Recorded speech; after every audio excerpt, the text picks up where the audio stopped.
Mr. Dakshesh Kothari is a tax and financial consultant and the managing director and CEO of Ashutosh Financial Services Private Limited, which is an ISO 9001:2015 certified company with prominent presence in the field of financial services.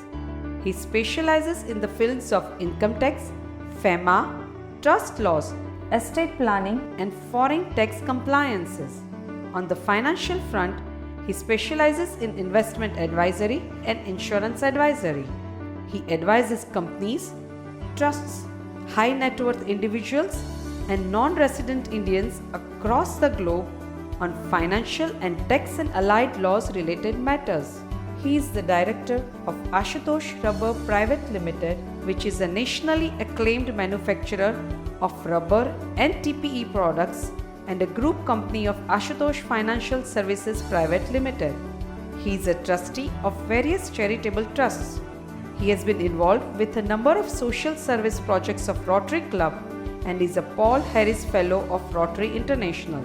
He has been presenting analysis on the Union budget since last 15 years and also on various subjects of taxation and finance at various forums addressing doctors, businessmen, industrialists, taxation consultants, chartered accountants, company secretaries, NRI and postgraduate students of diverse branches on subjects related to finance, taxation and estate planning to make our society financially literate.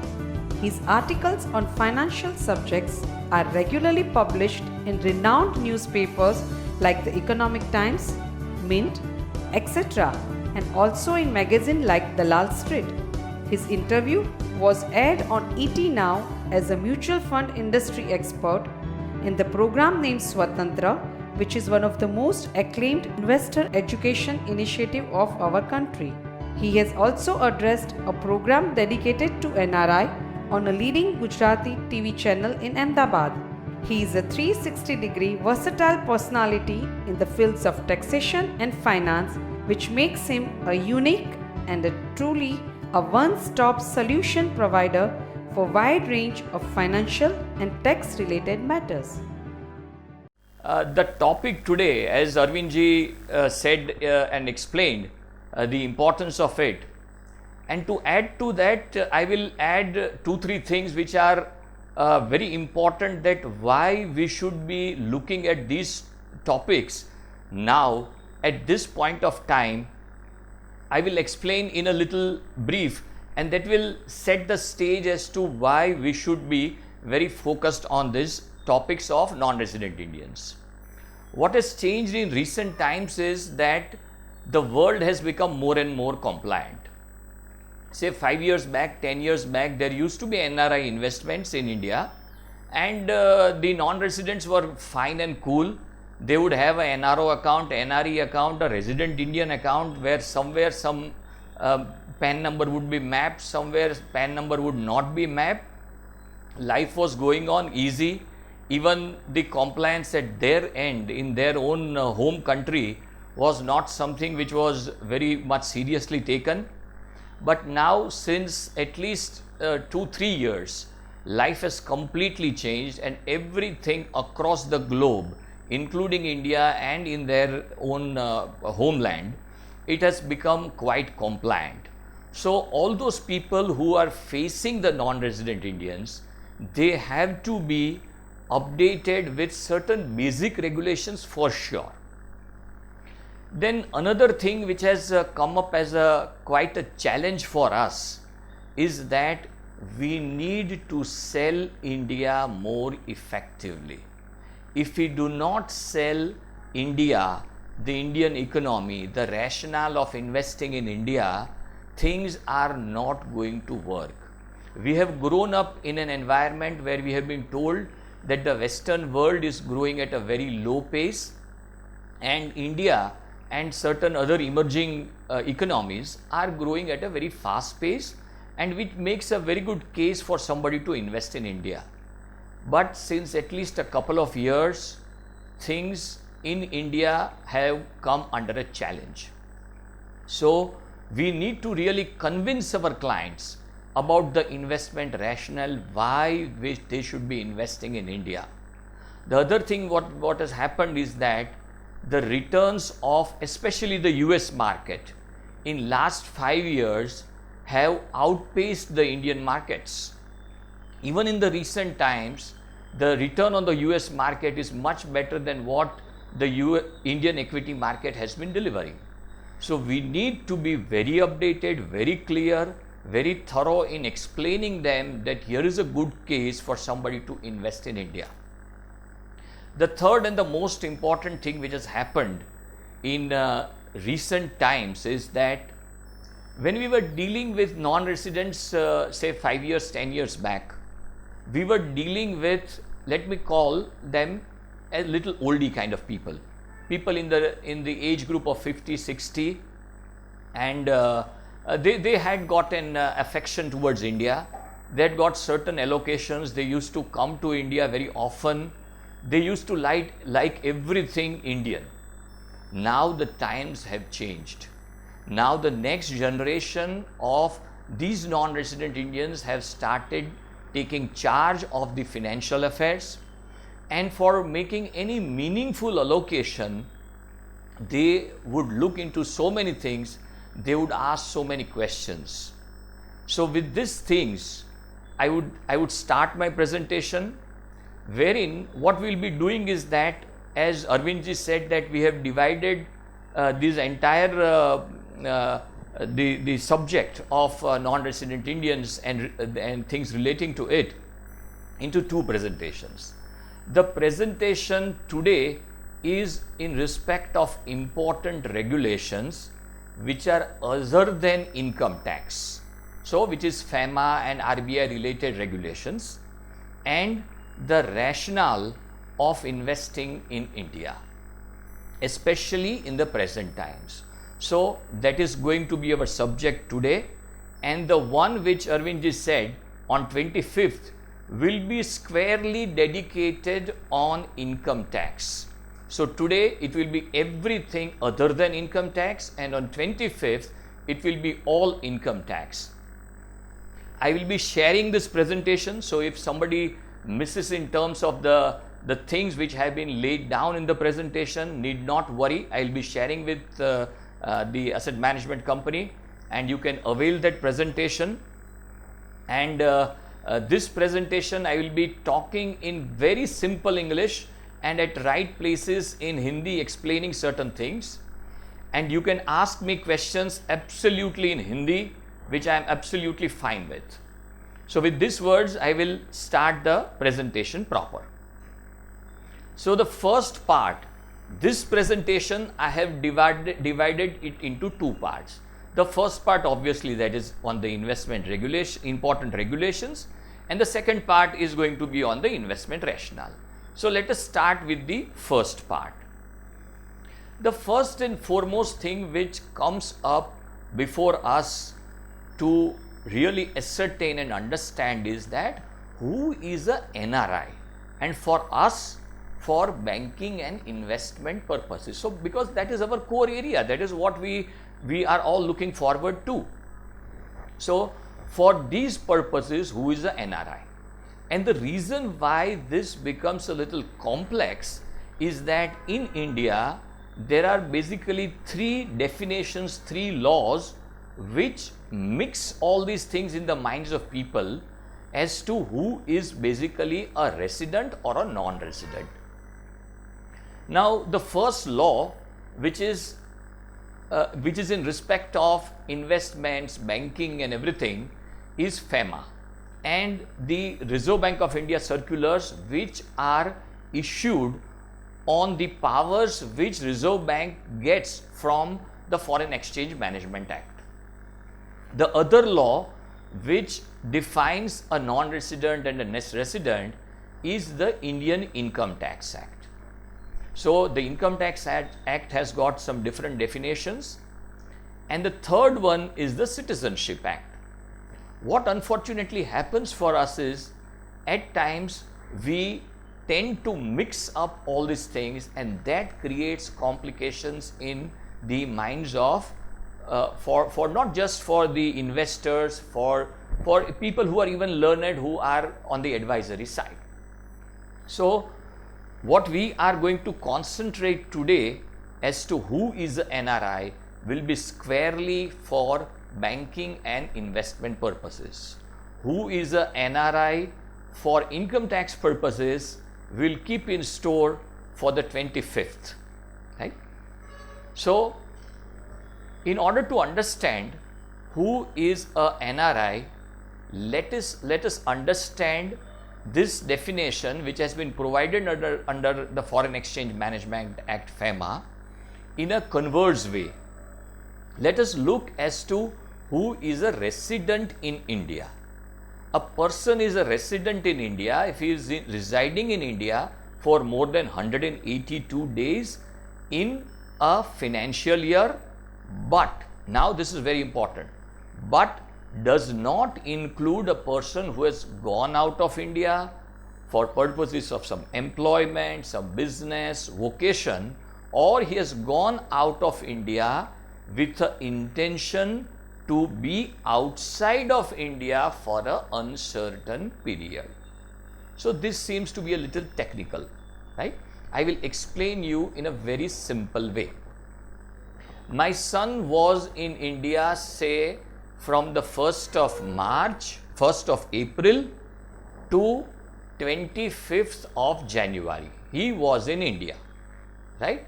So what this definition says is that he was residing in India more than 182 days, and so he is a resident Indian.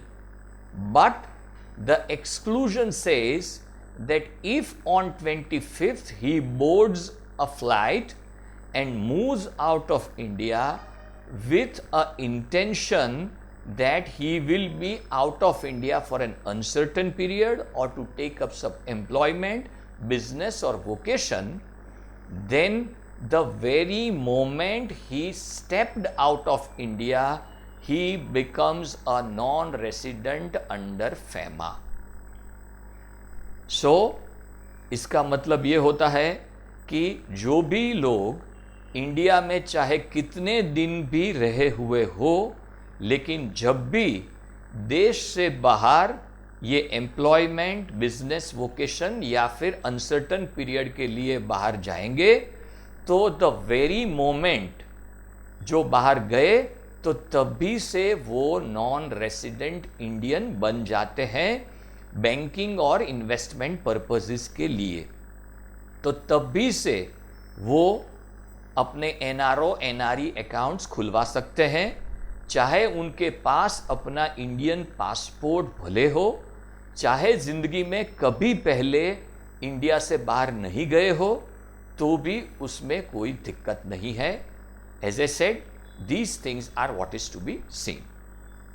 Now the other way round, कि किसी के पास US passport हो, green card हो, कुछ भी हो, लेकिन when that person comes to India and takes up any employment, business, vocation, or demonstrates that that person in India is going to be for an uncertain period, the very moment that person came to India, he becomes a resident Indian under FEMA. So मान लो कि मेरे पास British passport है, सालों से British passport है, मैं Britain में ही रहता हूँ, लेकिन मेरी रिटायरमेंट के लिए मैंने सोचा कि मैं इंडिया चला जाऊँ, कुछ भी इंडिया में सेटल हो जाऊँ।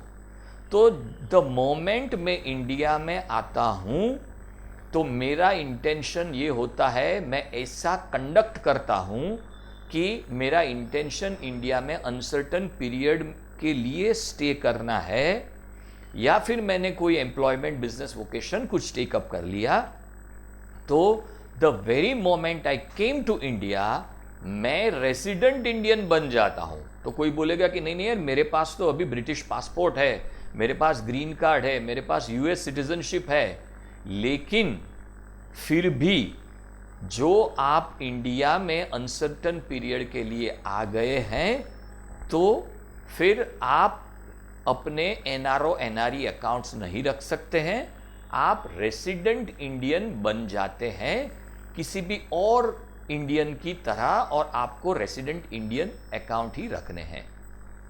The reason why I am explaining these things in detail is that these are the areas of confusion for so many people.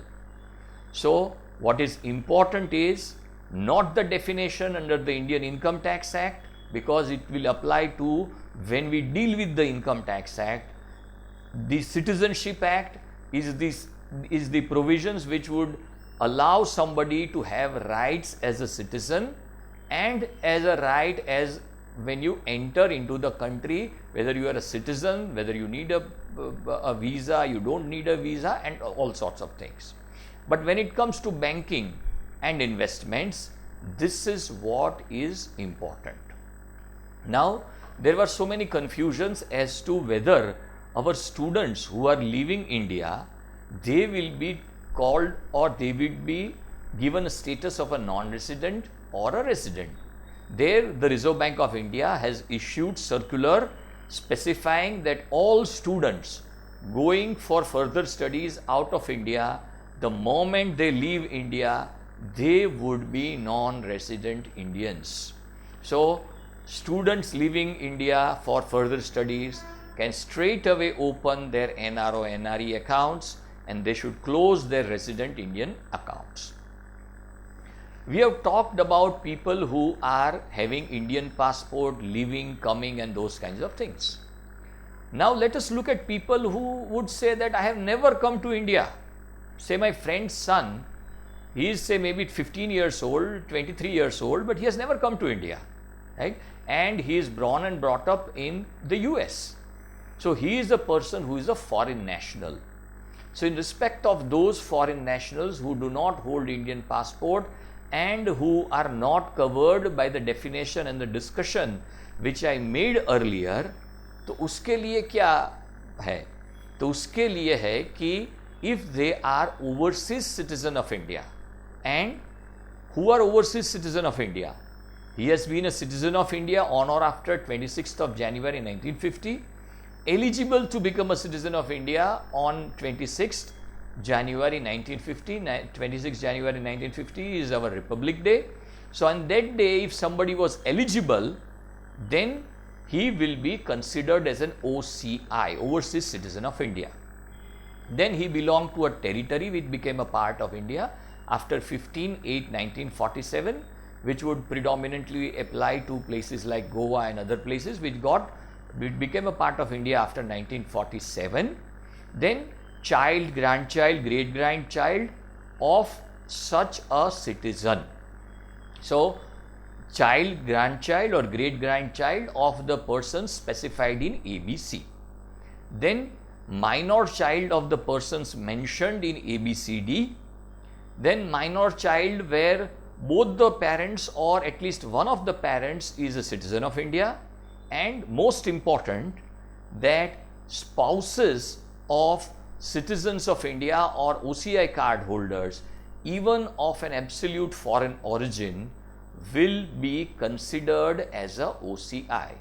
So, if there is some OCI, if there is some citizen of India who has married a foreigner, then that person to whom somebody has married, despite the fact that that person is of foreign origin, that person would also qualify, that foreigner would also qualify to be of the status of an OCI.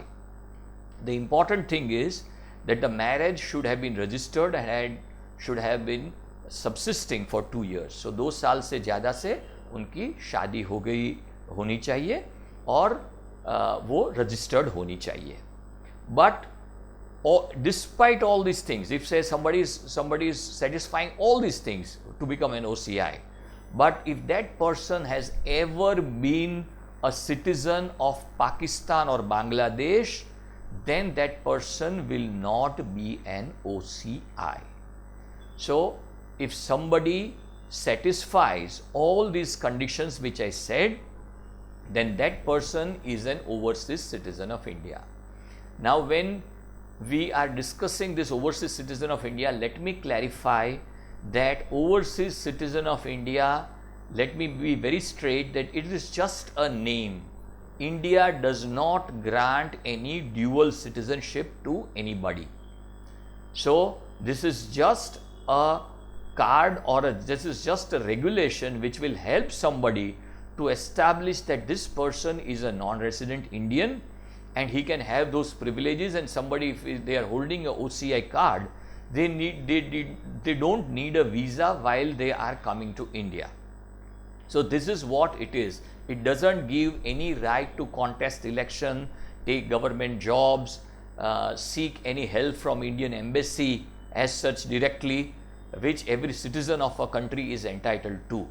So overseas citizen of India is just a good name, but it's no dual citizenship. And as I said, somebody who has ever been a citizen of Pakistan or Bangladesh, despite they satisfying all these conditions, they cannot be called overseas citizen of India.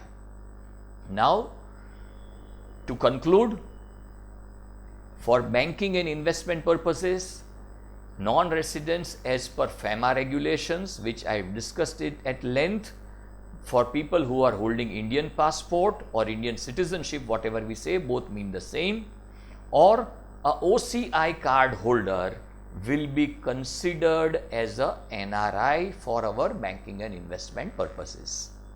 Just for the purpose of banking, if somebody is a person of Indian origin, then they can open bank accounts, but the regulations say that if somebody wants to make investments in India, that person, if he is not an Indian citizen, then he should be having a OCI card as well. I am aware that so many places where somebody makes investments, even in financial assets, in immovable assets, the regulations say that that person should be holding a OCI card. But things go on and the people don't ask for OCI card. But as such, the RBI regulations say that if somebody wants to invest in India in financial assets and even in immovable assets, then the provision says that you have to have a OCI card if you are not a citizen of India or you are holding a foreign passport. So this is just a summary of what all kinds of eligible persons, what they can do for banking and portfolio investments. Citizen of India and OCI card holder are allowed to do so. Then for bank accounts, citizen of India obviously, OCI card, and even a PIO, person of Indian origin. So he is eligible to become an OCI, but he doesn't hold an OCI card. Still, he can open a bank account. When it comes to immovable property, either somebody is a citizen of India or is an OCI card holder. And below that, I have mentioned certain countries where doing those activities which I have just mentioned are regulated in the sense that either it is with government approval or with RBI approval. We should definitely keep these things in mind, because the persons or citizens of these countries are restricted from doing these activities like investments, banking, and investments in immovable property. So I think with this I have tried to clear that who is basically a non-resident Indian, which is very important for us for banking and investment purposes. Now let us look as to what are the banking regulations for non-resident Indians. So when it comes to banking, the first and foremost thing is that a non-resident Indian is not allowed to keep resident Indian savings account. We come across to so many people who are holding NRO, NRE and resident Indian accounts simultaneously, which is not good, which is not in sync with the regulations and in sync with the law. So either the resident Indian account should be closed or it should be converted or redesignated as a NRO account. जब भी किसी के पास resident Indian account है और वो non resident है, तो bank को हमको बोलना है कि आइदर आप यही अकाउंट को रीडेजिग्नेट कर दीजिए और इसको एनआरओ अकाउंट का स्टेटस दे दीजिए। वो बोले कि नहीं, हमारे लिए, हमारे सिस्टम्स के लिए पॉसिबल नहीं है, तो ठीक है, वो जो अकाउंट उसको बंद कर देना है और वो जो भी अमाउंट है जो रेसिडेंट इंडियन अकाउंट में है उस अमाउंट को हमको ट्रांसफ़र कर देनी है एनआरओ अकाउंट में, क्योंकि वही जगह से हमको हमारे सभी ट्रांजैक्शंस जो पहले हम रेसिडेंट इंडियन अकाउंट में से करते थे वो अब एनआरओ अकाउंट में से करने हैं और कर सकते हैं। पूरी छूट से, पूरी ईज और कंफर्ट से हम लोग कर सकते हैं। तो what all accounts are the ones which non resident Indians can operate? One is an NRO account, NRE account, FCNR account and RFC account. So in very brief but in a crisp manner, I will talk and put forward as to what are the features of an NRO account.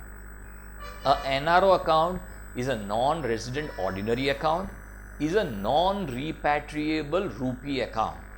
माने उसके पैसे जो non resident ordinary account NRO account में है वो as such NRE में भी नहीं जा सकते और भारत देश के बाहर वो पैसे भेज नहीं सकते। उसका बेसिक रेगुलेशन ये बोलता है, उसमें क्या चेंजेस हो सकते हैं अलग से रेगुलेशन में वो मैं आपको बताऊंगा, लेकिन prima facie on the face of it this is a account where the funds lying in this account are non repatriable. वो funds को हम भारत के बाहर भेज नहीं सकते हैं। Any person, as I said, becomes a resident, from a resident to a non-resident, then they should inform the bank and the resident account or the balances of the resident account should be transferred or the account should be redesignated as an NRO account. Credits and debits in this account are of non-repatriable funds. What all credits which are in the nature of being non-repatriable, they have to be credited in this account. Debits for even non-repatriable payments can be made out of this account. The interest in this account is taxable and hence it will be subjected to tax deduction at source as well.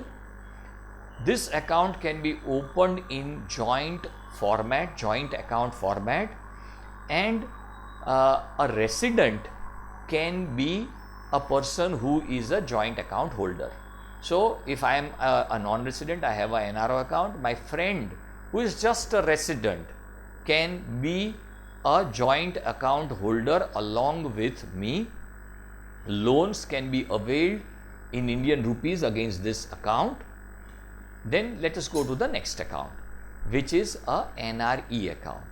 The NRE account, the balances should come by way of remittances or transfer from other NRE or FCNR account. NRE account की जो भी balance है इधर बाहर से माने abroad से remittance के तौर पे आनी चाहिए या फिर और कोई NRE अकाउंट या foreign currency non resident account में से वो ट्रांसफर के तौर पे आनी चाहिए। उसके पैसे एज सच वो एनआरओ अकाउंट से एनआरई अकाउंट में पैसे नहीं डाल सकते।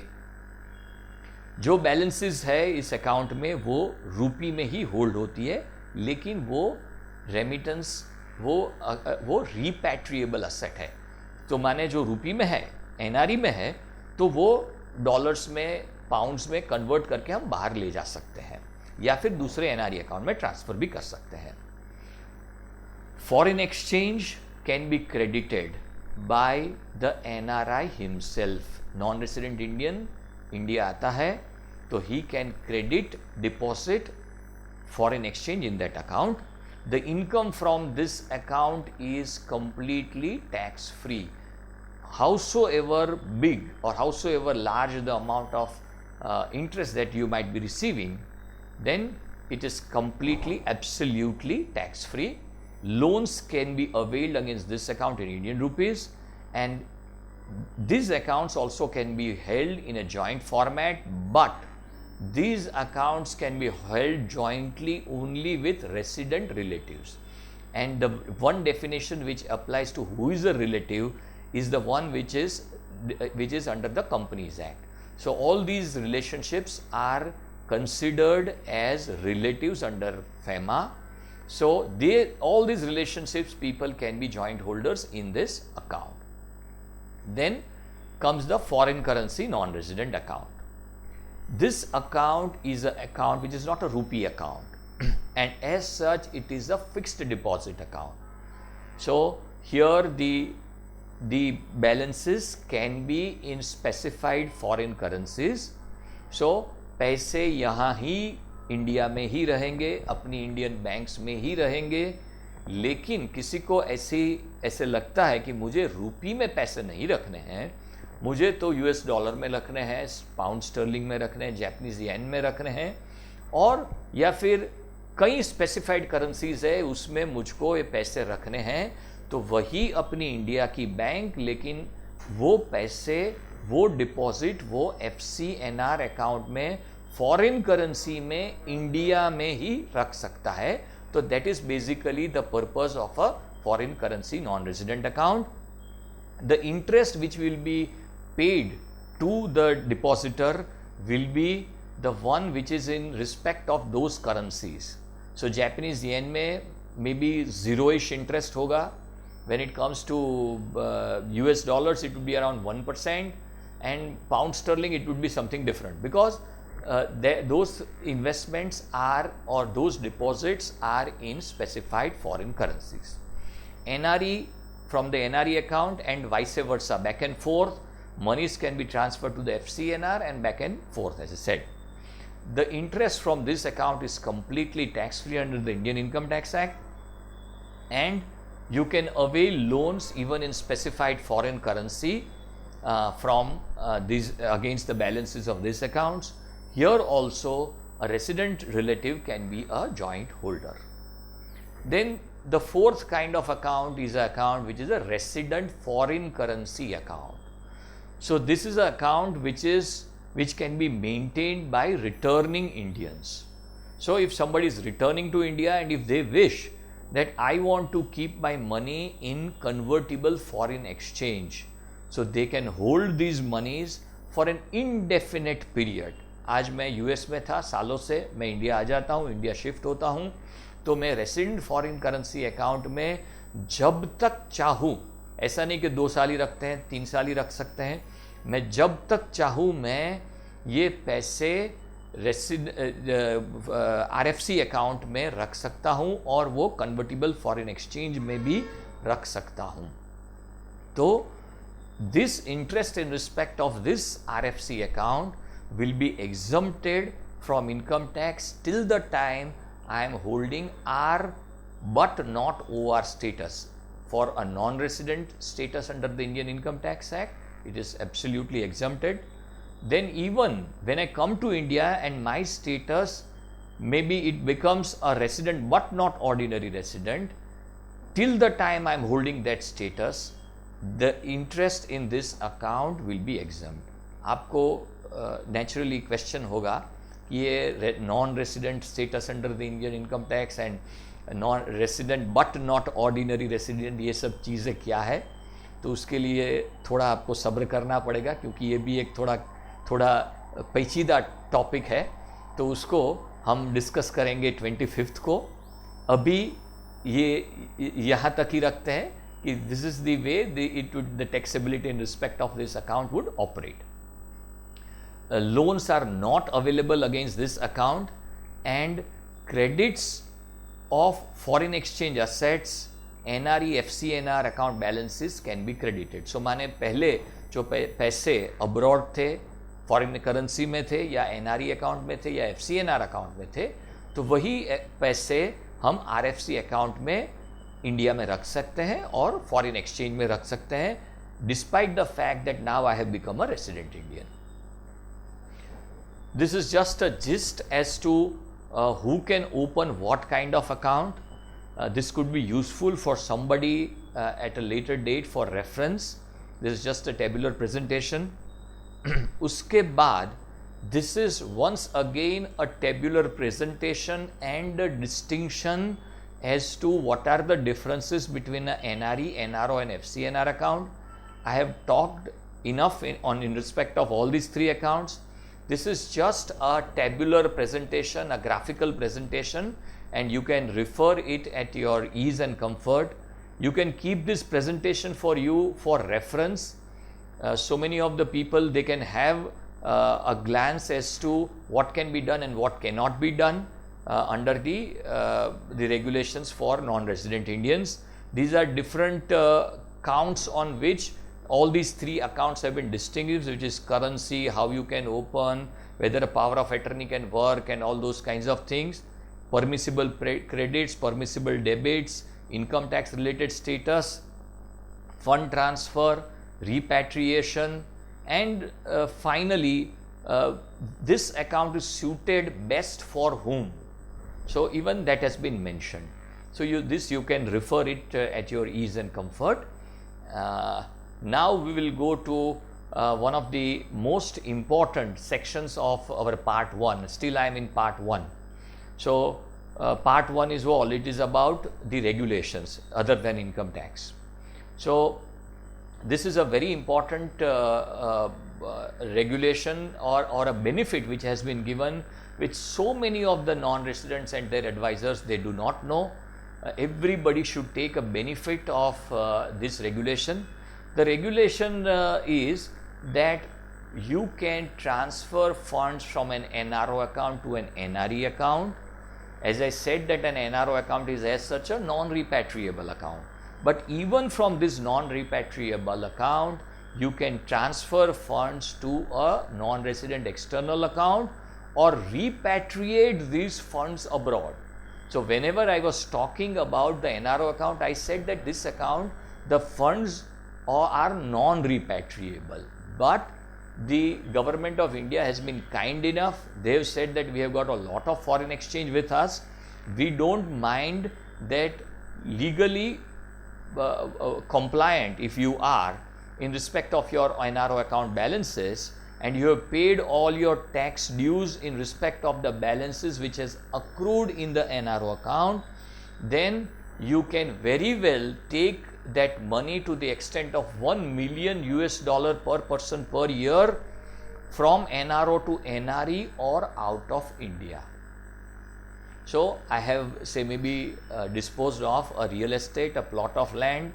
I had got my balances in the resident Indian account, which were lawfully acquired. So I was working somewhere, I was depositing my salary. Now I am going abroad, so my balances are there in my account.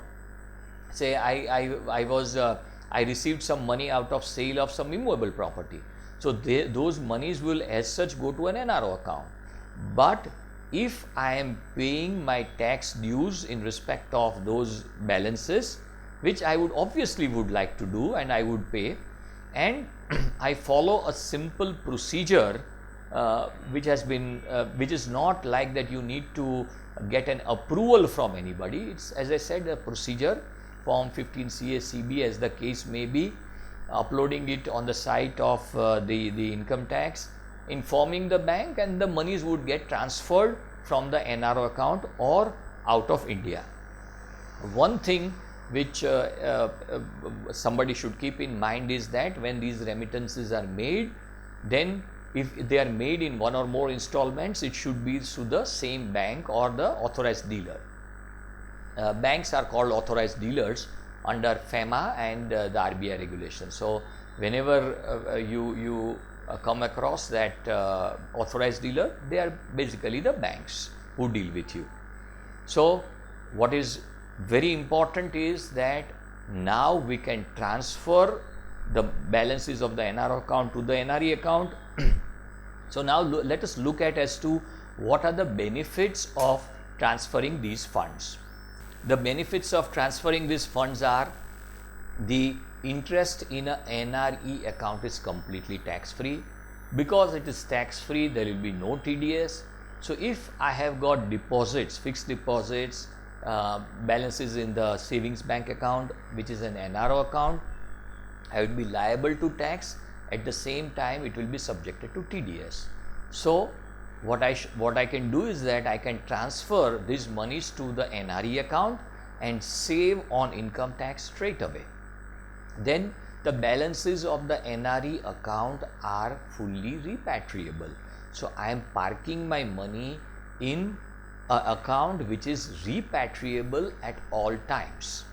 Then the repatriation can be done at ease and comfort whenever maybe the foreign exchange rate is maybe favorable to me, but there I have not to wait for anything because my monies are already in a repatriable account.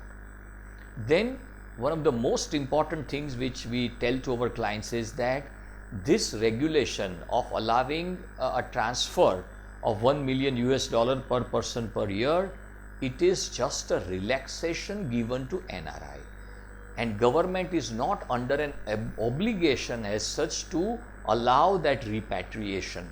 So if I have transferred from the NRO to the NRE account today, then my funds are sitting in an NRE account. So tomorrow if there is some change in the regulation for some reason, then I am not impacted. My monies are still in a repatriable account, and allowing transfer from monies from NRE account is an obligation to the government. The non-resident Indians are lawfully entitled to get their monies transferred from a NRE account outside of India. So there, as I said, without any formalities, if the monies are sitting in an NRE account, they can fly out of India any time whenever it is required.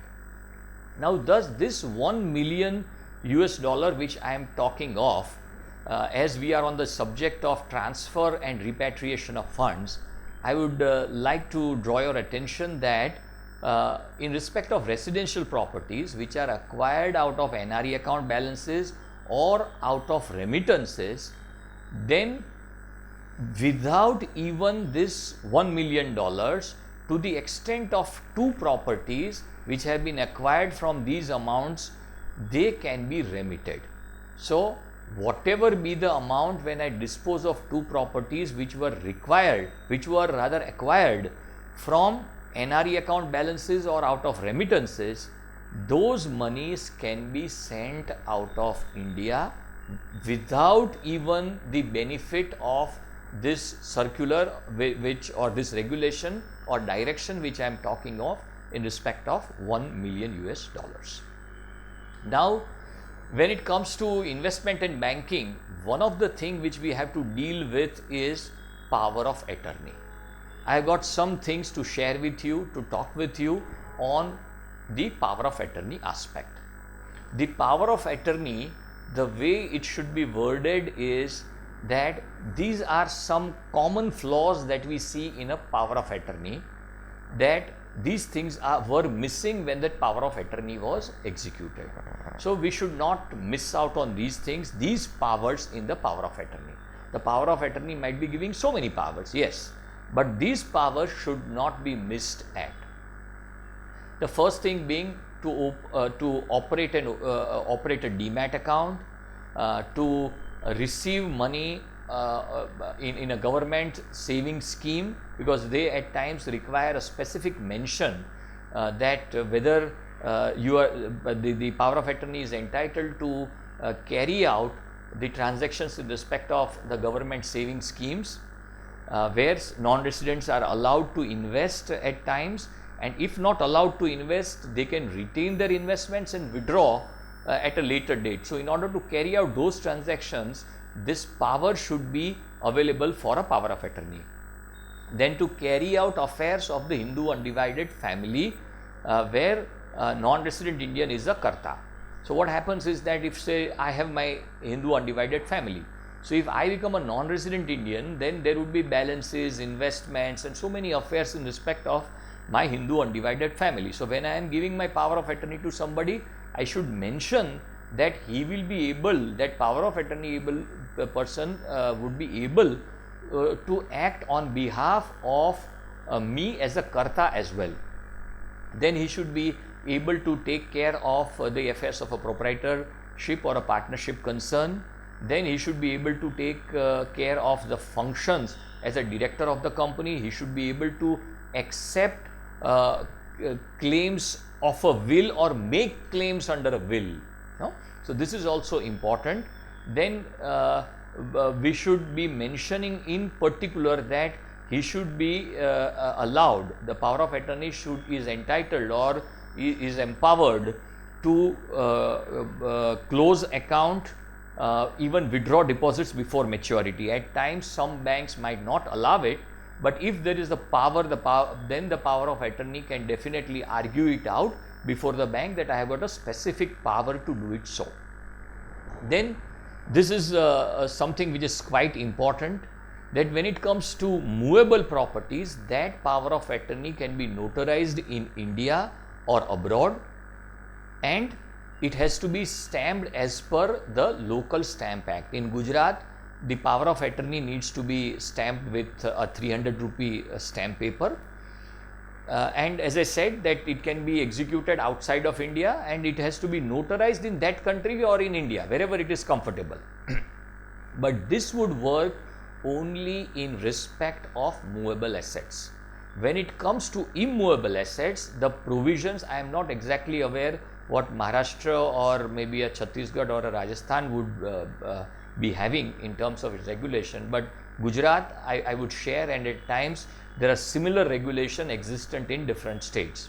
Gujarat says that any power of attorney in respect which purports, which allows a transfer of any immovable property, it has to be registered with the respective registrar. So if I am holding a property in a particular jurisdiction of a particular registrar, then my power of attorney should be registered there.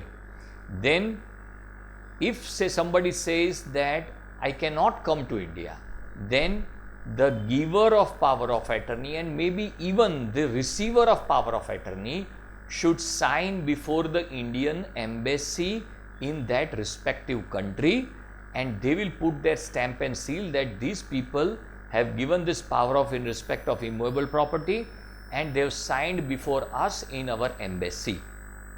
Then that power of attorney can come to India and we need to submit to our respective registrar where that property is situated, and after due verification with the local collector office, they will say okay, this is a valid power of attorney. Then if this power of attorney is given to persons, I am absolutely talking in respect of immovable assets. Movable, it is very clear and simple, life is very simple. Immovable, if Gujarat says that if that power of attorney is given to anybody who is a non-relative, then that power of attorney should be stamped equivalent to as if it was a transfer. But if it is to close relatives, then, and close relatives have been defined under the local law, those close relatives, it will be only on 300 rupees. Our advice is that please do not mention in the power of attorney that that person is allowed to collect consideration and give possession. If these two powers are there, then even if it is a power of attorney given to a close relative, the registrar might say that it has to be stamped at the prevailing market value of the property, not just that 300 rupees or something, which applies in case of close relatives. A power of attorney holder can make payments, certain payments from their NRE or an NRO account. It can make payments and investments. It can remit funds outside of India from that account only to the account holder, nobody else. So I am a power of attorney holder in respect of a particular account. I can only remit funds to the account holder's account abroad, not to nobody else.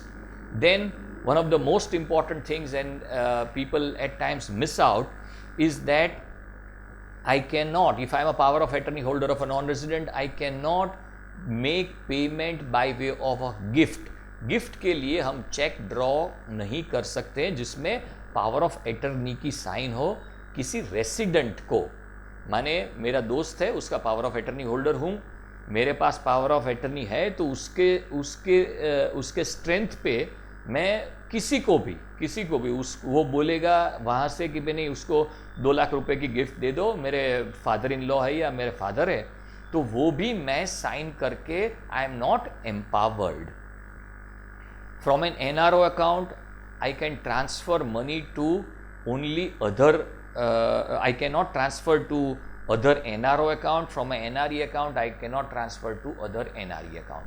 So these are the restrictions when a power of attorney is operating a bank account, and this should be kept in mind. Now one more topic which comes, which is very common when people are confused, is about PPF and NRI. Somebody who was a resident Indian has opened a PPF account. They can hold a PPF account, but they cannot open a new PPF account. Whatever balances are there, you can in the account already opened, you can hold it. You can make even fresh contributions in the same account, but on maturity that account has to be closed, and thereafter on maturity it cannot be renewed. On maturity, whatever are the proceeds of maturity, it will get credited to the NRO account. As we all know that the income of the PPF account in India is completely tax free, but these incomes, despite the fact that they are tax free in India, they would be taxable in respective foreign country, and whatever were the changes that non-resident Indians के सभी accounts बंद कर देने हैं PPF के, that was a regulation which I have mentioned was issued, but it has been withdrawn. So now whatever I have said and explained is something which is operative as the present position of law. Another question which comes up is that Aadhaar and NRI.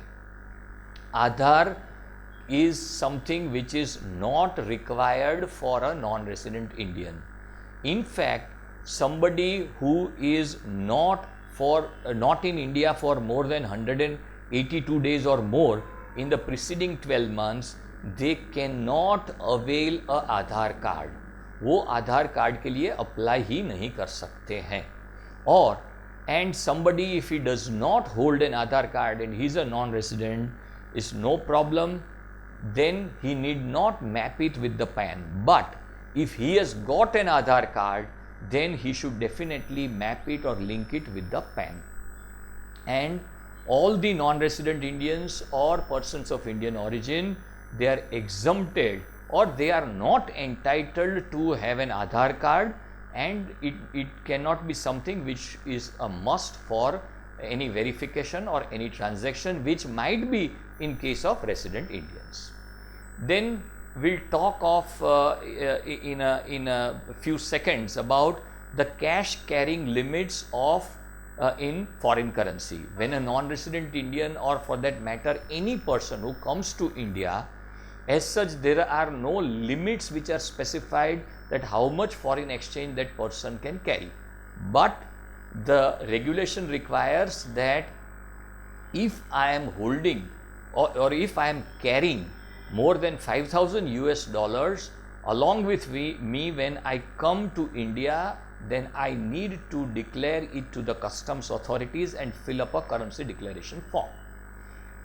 And whatever are the foreign exchange which I have bought to India, it can be, if I am a non-resident Indian, then it can be credited to my NRO or NRE account by the non-resident himself.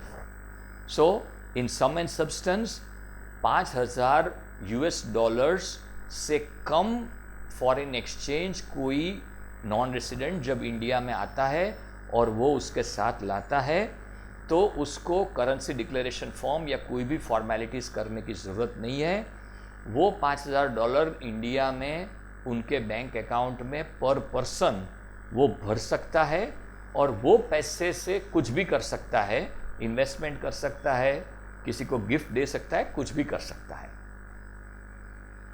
Then we are coming to the part 2 of the presentation, which is squarely based on what is the investment rationale for NRIs in present times. The reasons I have said that this is very important, that we have to make a case as to there is some good reason for you to invest in India. For a NRI, the entire world is open for investment for them. Now we have to build a case, as I said, as to there is some good reason why you should be investing in India. The moment we say that they should be investing in India, and especially in present times, the first and foremost thing which comes up in everybody's mind is the impact of COVID on India, because that is just, it's not an health related issue, it is something which is going to shape up the way the entire economy and the economic life in times to come is going to shape up. The good part as far as India, there's nothing good about COVID obviously, but we can be a little satisfied that the death rate in India, with the grace of God and for whatever actions which have been taken or what not, they are in limits which are a little better than so many of the developed economies. So maybe cases are so many, we all know, but with the grace of God, the number of deaths in India are quite limited, looking to, as I said, the number of cases and the overall population. So that could be a silver lining in this absolute gloomy environment prevailing across the globe. And this is, as I said, also going to impact on the economic side. Then the impact on COVID is limited, or rather high on urban India and lower on Bharat. By Bharat, I would mean the semi-urban and the rural India. There the impact is comparatively limited, and in recent times for so many of the corporates, the rural India or the semi-urban India has been the growth drivers, for the reason that government has been spending a lot of money on these parts of the country. Moreover, most important, since last say maybe 15 days or so, that there have been very good monsoon in these areas. The agricultural activities obviously, and a lot of industrial activities, big time plants are operative in this semi-urban or rural areas. So this makes a case where the impact of COVID on India is comparatively limited vis-a-vis the world. Then what is our share? People say that the global trade would get disrupted. What is the share of India in global trade? Is according to some statistics, it's just 2% plus, and that of China is 17%. So our economy is more a local driven economy or a domestic driven economy, and the consumption which India does is which is akin to a large middle class, the way they would consume basic necessities, and ostentatious expenditure is quite on the low side. So the demand would not fall so very substantially when it comes to the way the economy will shape up in the times to come. And an important thing which we all know, and especially all the financial advisors who are listening to me would know, is that the way the commodity prices have moved, and the statistics say that our annual crude bill was $101 billion US dollars in the last year, and it is, and to the extent of 85% of our crude imports we were dependent.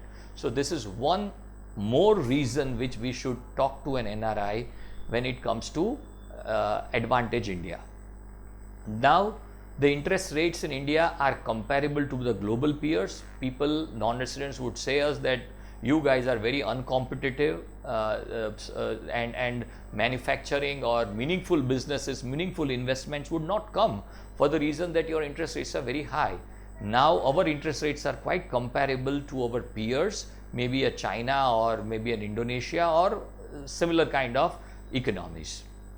Then as I talked, the repo rate, which is the benchmark rate which determines the rates of interest in the economy, is on a continuous decline. So this gives a signal as to the way the central bank and the country, or the decision makers in the country, are thinking. Then despite COVID and everything, all the challenges that we are facing, the forex reserves in India are at a very healthy position and getting better. One would think as to why I'm talking about forex reserves. This is something which gives comfort to the non-resident, that the monies which I have invested in India, if I want to remit out of India at a later date, Here is a country which is quite comfortable insofar as the forex reserves are concerned. Then there are talks which are going on for several reasons, for global reasons, for Indian reasons, that there is going to be a shift of manufacturing dependence from China to India for so many reasons which we all know in detail. And there are countries and there are companies who are taking interest locally, globally, of starting manufacturing in India. So that is going to propel India's growth and will allow Indian companies who are constituents on the stock market, on the investment side, to do better in times to come. Labor laws by some governments have been relaxed, and especially for new manufacturing. Infrastructural advantage have been provided. So these are the changes which we can definitely talk to non-residents. And one of the most important things which is going to be on the Indian side is that the changes in the taxation which has been impacted way back in October 2000, from the 1st of October 2019, which is that if I am starting new manufacturing, then the rate of tax for a corporate structure is only 15%, and plus surcharge it ends up at 17.5%, where when I compare it with the global peers who are into these manufacturing, who could be our competitors in manufacturing, we are placed at a very advantageous level, and this can propel a lot of investments in India when it comes to manufacturing. Then we have to be transparent about the way the Indian stock markets have performed in last 1 year. As I said at the outset, that the Western market, especially the US market, has done phenomenally well in last 1 year and even last 5 years. But the fact remains that we are amongst the other markets which are on the developing markets, and our performance since last little time has also little bounced back. Then the domestic fund flows of investments in India is something which is important for non-residents. You would think that why is it important? The reason is that it would give a certain level of stability when it comes to the stock market in general. There have been cases in global in so many countries where if the foreign institutional investors, they pull out money, then straight away the market collapses. Here the statistics which I have just put forward is that it is FII versus DII. The domestic institutions have been buyers at all points of time, and even in this year till the 30th of June, FIIs have been net sellers, but the DIIs have been a counterbalancing force. So this would give a sense of stability to the non-resident. One of the most important thing which comes to when it comes to investing in India is the depreciation of the local currency, which is being feared by the non-resident always. So here the statistics which I have drawn is that from 2014-15 to 30th of June, the way the foreign the US dollar and rupee equation has moved, it is a depreciation of 3.36% per year on a compounded basis. तो जो India में कोई भी पैसे invest कर रहा है उसको भय है कि मेरा जो डॉलर डिनोमिनेटेड इन्वेस्टमेंट में रूपी में कन्वर्ट करता हूँ तो मुझे करेंसी फ्रंट पे लॉस होगा. तो उसके लिए उसको सोचना है कि अर्लियर पहले जो भी हुआ था वो हुआ था, इंडिया में 10-12% का इन्फ्लेशन था, लेकिन लास्ट 5-6 ईयर्स में जो एक ट्रेंड है उसमें the annual depreciation is limited to just 3.36%. So if I can get a return which can take care of the risk 3.36%, then I should be fine with it. And these have been at times a little challenging times since last 1.5 years, and for India, and for since last a couple of months on account of this COVID reasons. So despite that, it is just 3.36% per year. Then what can go wrong? I have been saying all good things about India. but the growth rate in India is something for which India was known can go haywire. Then inflation in India can be in a very different kind of a scenario for whatever demand and supply related issues that have come up. Government finances could be in trouble, and we really don't know how long this COVID-19 is going to continue in a country like India.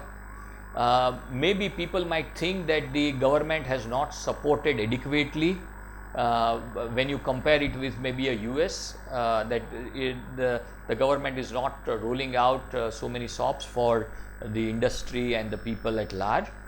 So that could be an area of concern in the mind of business and industry. If there are, so after the moratorium period ends, and if there are some people or quite a few people and big time accounts who default, then the financial sector might come under a challenge. And if there is a non-intervention, if the government doesn't intervene rightly, then there could be a structural damage. So these are the things which definitely come for discussion when we talk to a non-resident Indian. They are no dumps. They have got a lot of information about India, and they definitely talk, and we need to satisfy them on all these issues. Then this is the last section of my presentation, and this is something which is in my mind very useful when we connect and talk with a non-resident. The reason is that at times non-residents are confused. Property लेनी है, fix deposits में पैसे डालने हैं, या फिर mutual funds में invest करने हैं, इंश्योरेंस, बैंक वाला इंश्योरेंस की बात कर रहा है तो वो करना है. So they are confused. So what we should give them is a clear direction as to what should be the way a non-resident should be thinking when it comes to investments, and this is with clear logic. Say we should explain them with the concept of real rate of returns, on real rate of return on investments. When it comes to fixed deposits, we know in India that it is say around 5.3%, 5.4% depending upon the bank. But then if we deduct inflation, and these inflation figures I have borrowed it from some a website which is a respected website. There would be pluses and minuses. I do agree to it, and somebody might feel this is not right. But the sum and substance is that the real rate of return, when you subtract it from the fixed deposit return, it is practically similar to what it is in US and UK. So if somebody thinks that I am very fine investing into an NRE, NRO accounts in India, and I am going to make a good money in comparison to my investments in out of India, then they should be clear about the concept of real return.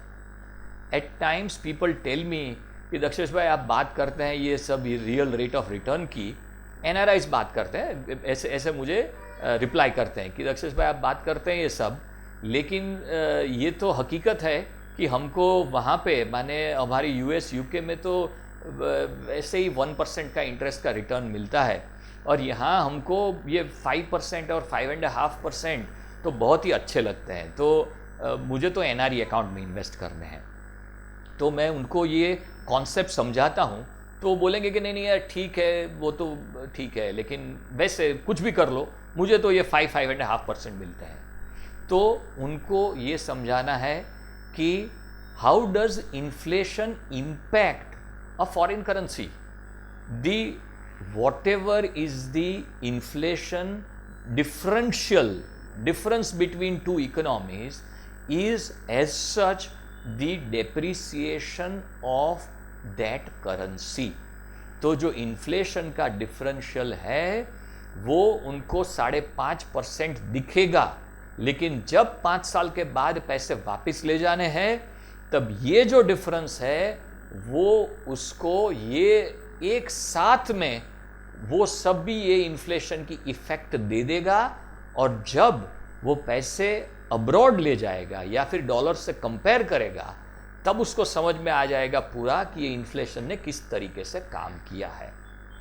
तो inflation definitely works, and this concept of real rate of return is something which should definitely keep in mind. तो मैंने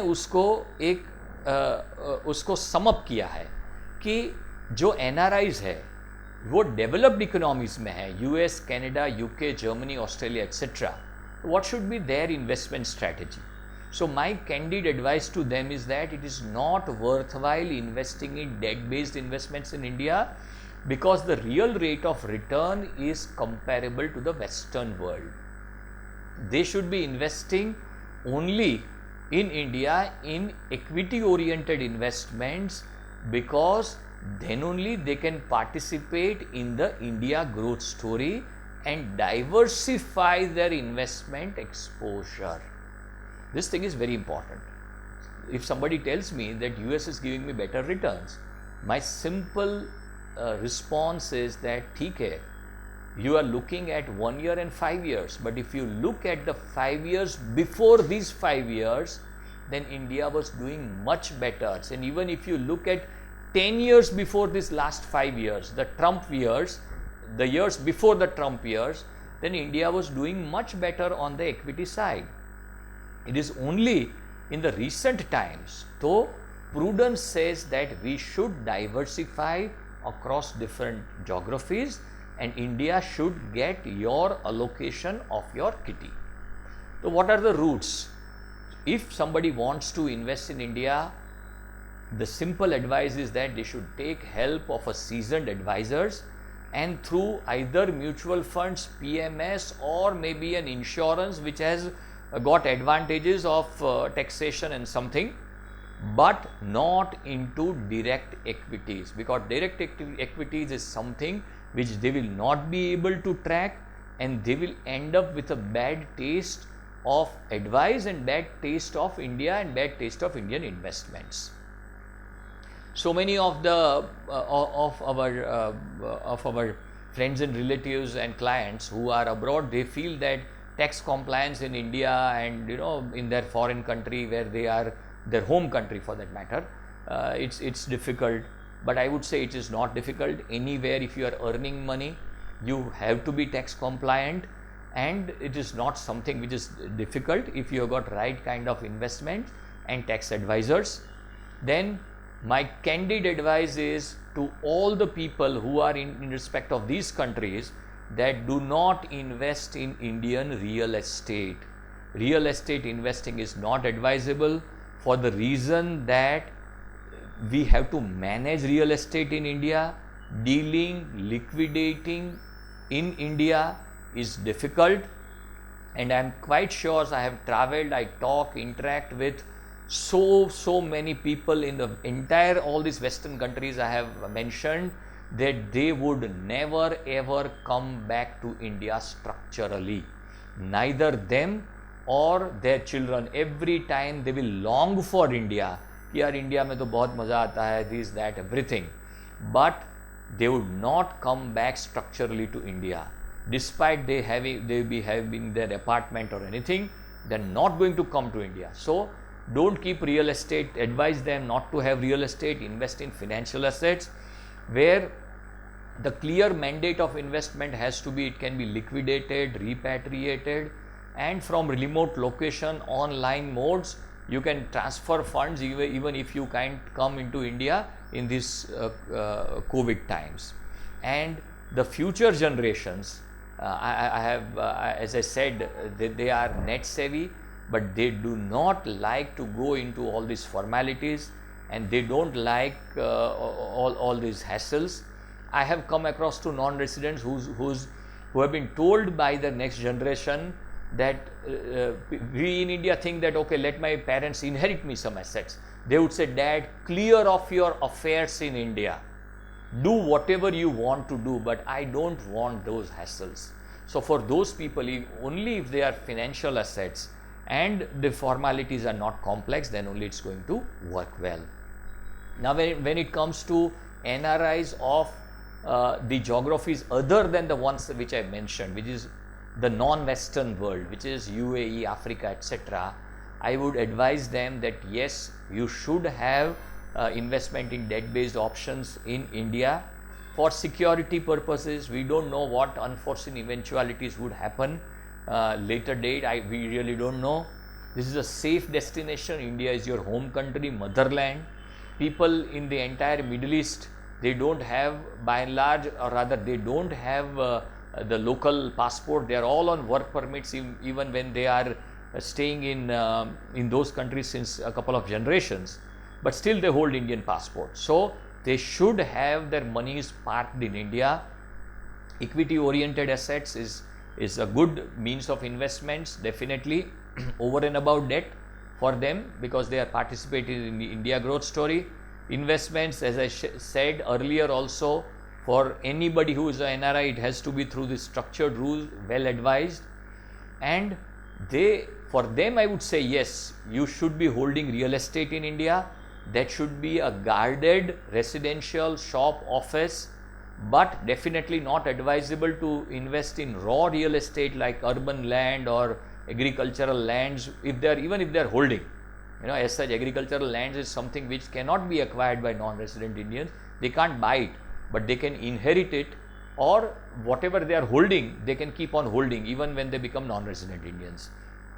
And even for non-residents who are in these geographies, it has to be very clear that all investments, every transaction which they do, it can be liquidated, it can be repatriated, and it should be moved or taken care of from remote locations.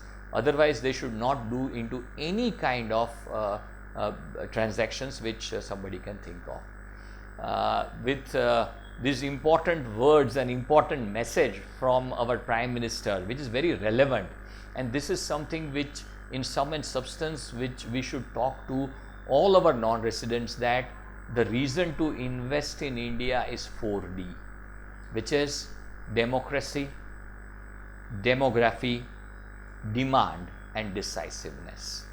So these are clear 4 reasons which makes definitely a good case for anybody to invest in India, or at least diversify, put at least some meaningful allocation to India when they are looking at global investing. With these words, I would clarify that these are all, whatever I have said, are my personal views, and to do any transactions, anything specifically, they should seek proper professional advice. And wherever I have put some statistics, I have put references as to where from I have borrowed these statistics. And thank you so much, and thank you everybody, my friends who have heard me for long on this subject, and thank you so much.